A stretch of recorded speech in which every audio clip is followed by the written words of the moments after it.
Hello mga kakabsat, product to share na naman ng person. Ito po nga po pala yung mga ingredients natin sa ating lulutuin: kamatis, sibuyas at luya at saka siling green.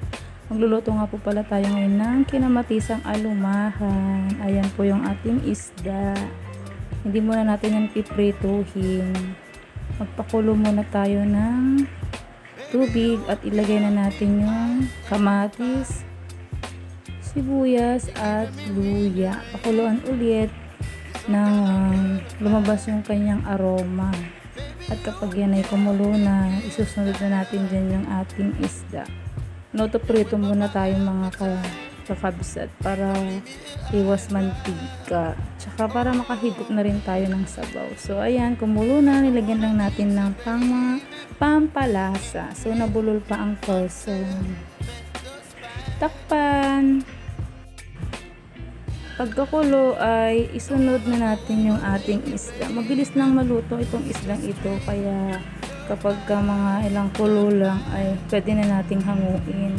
Kumuha nga pala ako ng kaunting malunggay sa ating kapitbahay. Humingi ako. Syempre hindi tayo pwedeng magmenok. Hingi din pag may time, diba?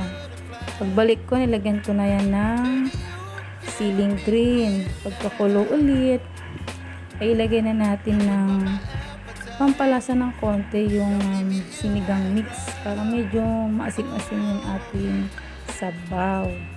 Tapos ay huli natin inilagay yung malunggay para meron din tayong gulay. So ayan na po ang ating ulam for today's video. Ang sarap ng sabaw.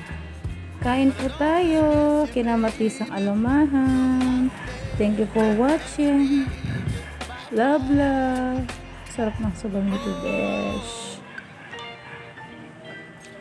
Ulam namin sa tanghalian.